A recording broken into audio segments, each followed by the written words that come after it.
Welcome to our weekend edition of Fresh Off the Boat. I'm delighted to chat with Harshita Kajaria, a student I've known since 2010-11 or even prior, because I also know your brother, Yes. Akhilesh. It's amazing to see how two siblings have had a pretty interesting and very divergent journey.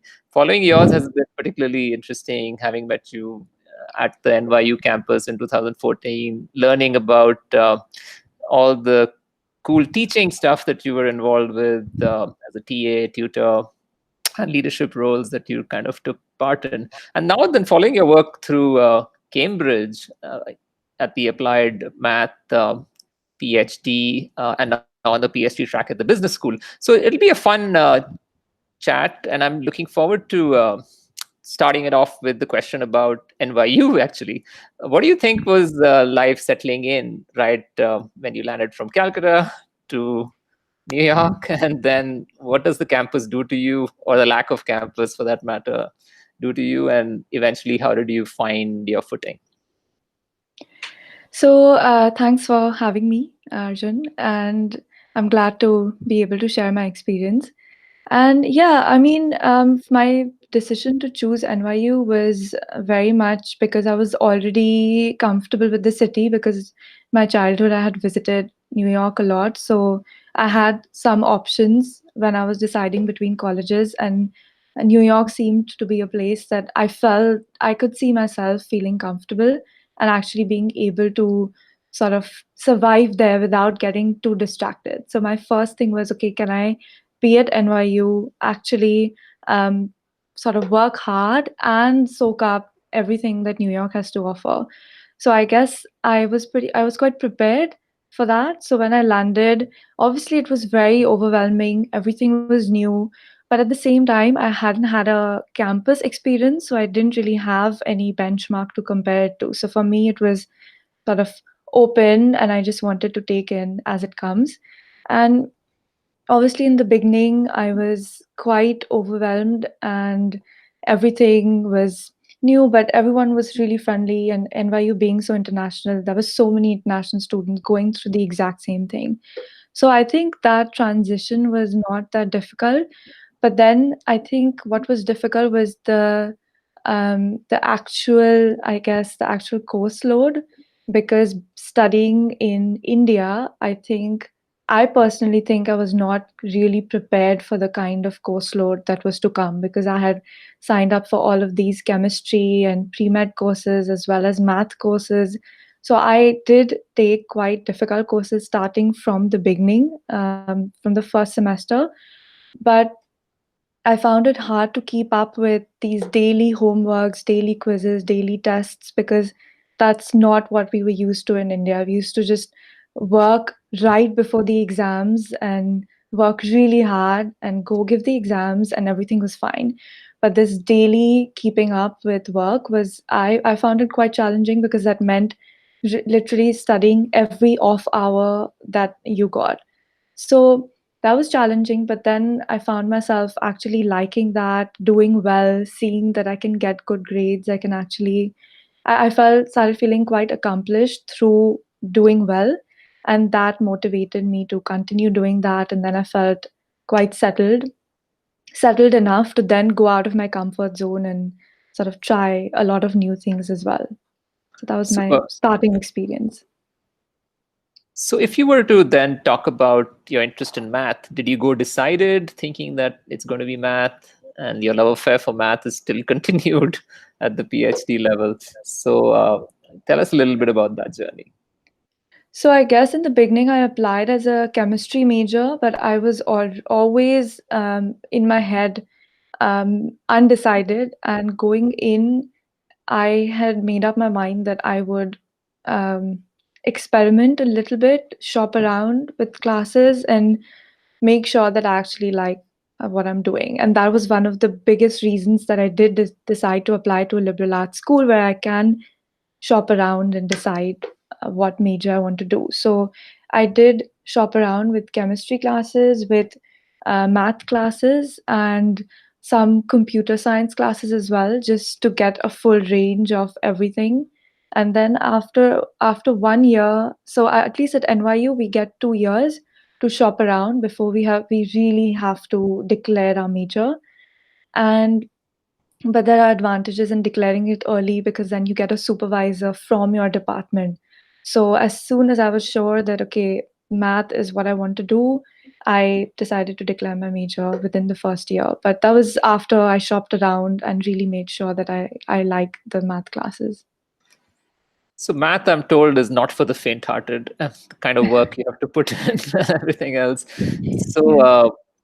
if you were to advise a high school student to, on this track, other than the fact that you like it, you get problem solving, what are the life skills you need to have to survive the rigor and the course load?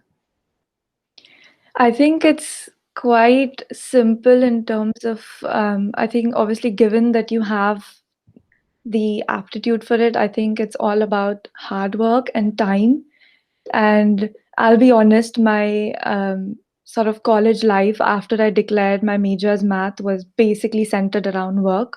So I think you have to be prepared for sort of 95% time going into working and sort of going into academics, and only a very small percentage of your time going into extracurricular. So I guess I was prepared to make that trade off, but I think that was quite an important decision for me to sort of commit to that so much that the life was quite centered around it. But at the same time, it was a lot of fun because then I think one of the biggest things was that everyone was in that same boat, all of us math majors, and everyone was struggling. So we all sort of had this really nice group of friends, and we used to just every day, all day, sort of eat together, work together, complain together, and go home just to sleep and then repeat the whole process again. So we got really close, and I'm still friends with a lot of them.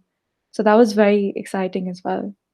So, if you were to explain, different math popular tracks students take in math, and why you chose your track, uh, is there something you'd like to share with prospective students? You mean within Yeah, math? within math, right? So I guess I don't know about a lot of other universities, but at least at NYU, there's only so NYU doesn't offer applied math as a degree at an undergrad level. So there's just math, but then within math, there are a lot of classes you can take. So what I would advise is that um, so I did two things. So there are two ways to go with it, I think. So there's one where you have an X number of credits that you have to fulfill. So either you do one major and take the minimum number of classes required for that major and do a lot of small minors on the side, which is what I did. So I did math as my major, did sort of minimum required classes, and then did a chemistry major on the side, a computer science major on the side, and a business studies major on the side. Whereas the other way to go with math is that and that I think you can only do if you're decided about math from the beginning, is that you go into math and then just within math take a lot of different classes, starting from the computer science heavy to sort of the computing side, the analytics side. So you experiment with everything so that you know afterwards what exactly you want to do. So mine was a bit different. I did the major and a bunch of minors, but that's just because I was not decided in the beginning. So by the time, I mean, I graduated, Interesting. I didn't have enough credits. Sure. So, very often students talk about doing math and enough computing to have transferable skills, even if they want to switch fields from academia Mm, to workplace. They have yes. that. Do you see that overlap in your preparation? I think the classes I took, I'll be honest, were quite theoretical. And in retrospect, I wish I had taken more applied classes within math because I think that's definitely much more transferable. I think it's sometimes of a myth when people say that, okay, you've done math, so it must be so versatile, you can move degrees so easily. But I found it quite hard because I moved from a very theoretical field and I was used to thinking about everything in a very theoretical way. And then when I moved to an applied field, I actually had a hard time um, doing that switch. So it's not as easy. So I would definitely recommend taking a lot of um, analytics and applied type courses so that switch is easy to do. Yeah, I remember meeting you at the coffee shop and then introducing you to some of our students at NYU who were first year students. And they were wide eyed and not confused, but they were seeking inspiration. And you were right there who kind of done that, and almost in your senior year, a tutor, teaching assistant, all of that. So, those opportunities, what kind of um, mindset do you need to have to get those opportunities at a large school like NYU?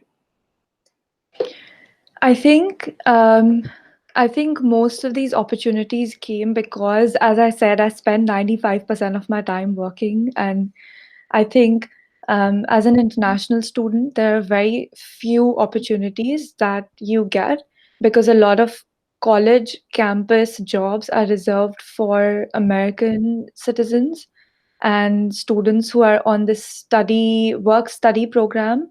So the opportunities for international students, at least at NYU, are limited to merit based opportunities. So that's why I tried to look for so I wanted to do something on the side that did not involve me that basically did not have any other hurdles other than the fact that the whole citizenship hurdle. So that's why I looked at just the opportunities that I could do, and this was my way of doing something outside of work but yet not far away from it. And I definitely found my community there, and that's how I got to know about all of these opportunities. And as I said, they were all merit based, and I think um, I was so that's how I applied for it. But I Super. think that was the difference. Quickly Yeah. moving forward to like fast forward senior year, you're thinking of doing various things, applying for the MPhil program at Cambridge, and then now pursuing this PhD program at the business school, and of course applying math there too. Uh, what is it like to move to grad school and now this PhD? Where do you see yourself headed? So I actually worked for a year between my undergrad and grad school, and I did that because I wanted to make sure that I didn't like it. So I definitely wanted to uh, have that set in my mind, and I did do that in New York. Uh, and through campus recruiting, and I didn't wasn't too fond of it. And then I stumbled upon these grad school opportunities, which I always wanted to do, but grad school is a commitment that you make, and there's sort of like a 5 6 year commitment that you make to grad school. And I wanted to make sure beforehand that okay, I've done my share of work and this is what I really want to do. And now grad school is just such a different experience. It's very similar to work. Okay, MPhil is not the same. So my MPhil year was very similar to undergrad. It's just constant work, but just at a master's level. And then you have to write up a thesis, but it's really not that dissimilar to undergrad. But then PhD is a completely different ball game. It's as if you're at a job, and it's you sort of have a good work life balance where you can actually stop at a certain time and come back home and lead a normal life rather than in undergrad where you're just working 7 days a week and 24/7. So it's very different. It's rewarding in its own way, but at the same time very stressful. So you mentioned that there's a project, the Cambridge PhD that you're pursuing has a healthcare focus. Tell us a Yes. little bit more about that. How does it work in a business school environment? So within the business school, there's different streams of PhD. So there's qualitative and quantitative, and within qualitative, it's something like organizational behavior, organizational theory, more sociology, and there's this quantitative aspect of finance and operations and statistics and this other side. But the best part about the business school is that you're always applying all of this to something, sort of not a theoretical piece of work that you're doing. So you're always engaging with companies or engaging with practitioners, and that's one of the biggest advantages of doing it through a business school. So that was my biggest attraction to it, and I sort of found that I could use my math and statistics and computer science skills to be part of this program. And so I'm within the operations stream, and we use statistics and optimization to engage with the National Health Service in England, and we basically use their data, and they we have an sort of an agreement, and they give us the data, and we produce research. But it's not like consulting where we're producing research for them, and we have a contract. It's just we produce research, we try to publish it, they can use it or they don't have to use it, but it's still purely research. So I'm switching gears now, and more to do with the COVID era that we are living in. And you had mentioned that your work in healthcare does with NHS. I'm sure there's some interaction, but my question is not about that. It's more to do with academia and student life not post COVID, during COVID. Yeah. And Cambridge has come up with a statement, and of course, other universities will follow suit. What do you think is the most one of two scenarios that will play out? Again, we're not the experts here, but we just want to sort of ideate. In terms of what's going The to students, happen, yeah, whether students will come to campus, whether social distancing will have implications in quality of student life, and such that. I think if I have to guess, I think the biggest thing that will be affected is the mass lectures, which would be impossible with social distancing measures. But I think that even Cambridge or even NYU for that matter, I think for all these big lectures, there's always this recitation or this supervision, whatever it's called in different schools, the small class component that is always accompanied when you have big lectures.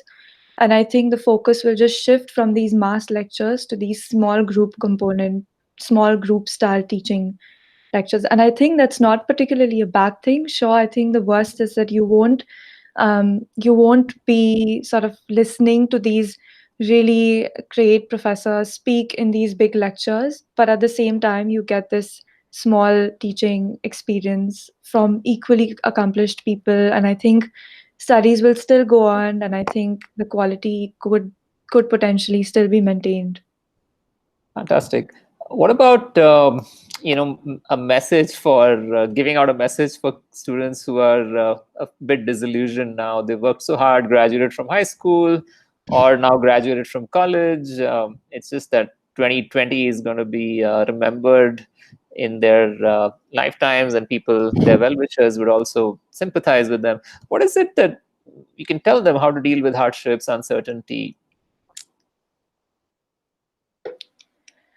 Well, I think that's a tough question, but I think at the end of the day, I think it's very important to keep engaged in some way or the other, because this is a temporary situation and it will pass. And then I think if we don't sort of seize the opportunities right now, if people try to defer too much or postpone things or get a bit too complacent right now, I think post COVID and post lockdown you might regret not seizing that opportunity, because it's too uncertain to know what's going to happen.